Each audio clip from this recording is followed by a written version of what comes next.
अंजनगावमधल्या घटनेवरून महाराष्ट्र अस्थिर करण्याचा प्रयत्न केला जातोय असा आरोप गोपीचंद पडळकरांनी केलाय।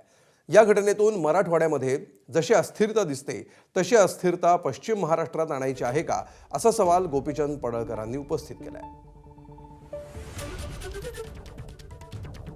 हे दिसतंय असं प्रकरण नाही, दिसायला आपल्याला पुतळ्याचं प्रकरण दिसत असेल, याच्या पाठीमागं मोठं षडयंत्र आहे आणि त्याच्या खोलामध्ये जाण्याची नितांत आवश्यकता आहे। जेव्हा जेव्हा देवाभाऊ राज्याचे मुख्यमंत्री असतात तेव्हा अनेकांना पोटसूळ उठतो, त्यांना वाटतं की महाराष्ट्र अस्थिर करावा, वातावरण बिघडवावं, पण महाराष्ट्रातली जनता सुज्ञ आहे।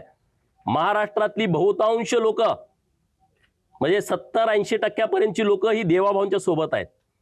हे जे कारस्थानी करणारी लोक आहेत त्यांच्यासोबत लोक नाहीत, परंतु त्यांना जातीय दंगली करायचे आहेत, महाराष्ट्र अस्थिर करायचं आहे, समाजामध्ये तेढ निर्माण करायचे आहे।